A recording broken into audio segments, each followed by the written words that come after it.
Welcome to the Oh My Gods series here on Cardinal Adventures. If you're new, you know what to do.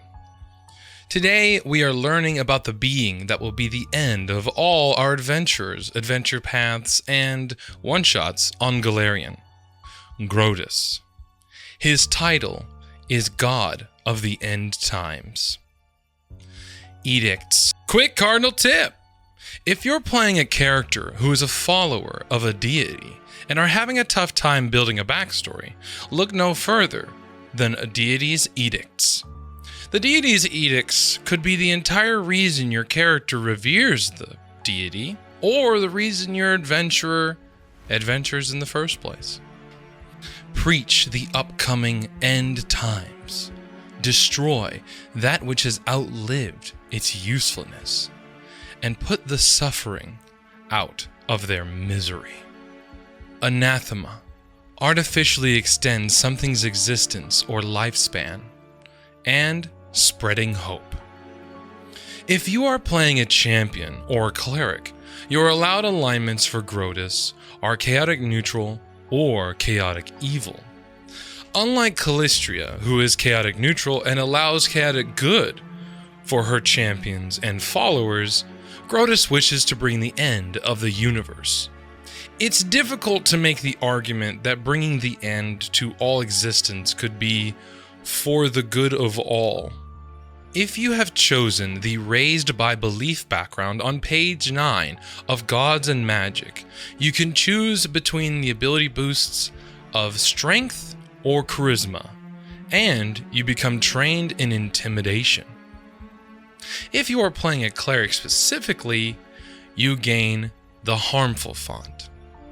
Grotus's domains are darkness, destruction, nightmares, and void.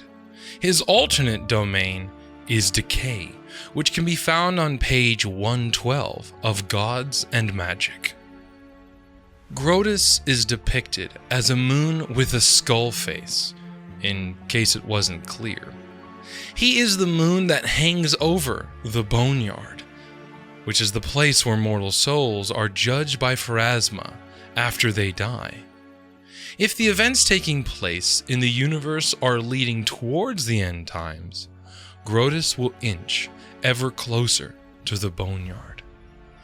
If the events transpiring in the material plane or around the universe are leading away from the end times, he will slowly retreat an inch backwards, or he'll just choose to stay in place. He's like the moon from The Legend of Zelda Majora's Mask, but way scarier.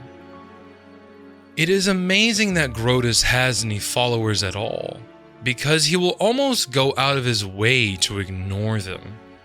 The people that usually seek him out wish to know the events that transpire in the far future. Even if a mortal were to gain an audience with Grotus, through meditation, prayer, or some other magical means, it is said that Grotus's knowledge is so terrible that it will permanently warp their view of reality forever. As a GM, the way I have interpreted this type of experience to play out on the table would be something similar to the following. What do you wish to know, mortal? The future of Golarion and the universe as we know it. My knowledge will break you. Do you accept these conditions? Anything to learn the truth, so that I may spread it to all who would deny your greatness. So be it. You begin to feel your mind expanding as you experience the end of the world. It takes days and eventually fades to black. You wake up once more, but you are experiencing it through someone else's perspective. You know their dreams, goals, ambitions, and you see the end of the world once more, taking days at a time. This process repeats and continues until you have experienced it through every living mortal's eyes, man, woman, or child. Fade to black.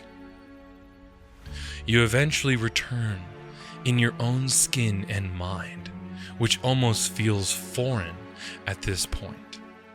It has only been mere seconds in real time during that entire experience.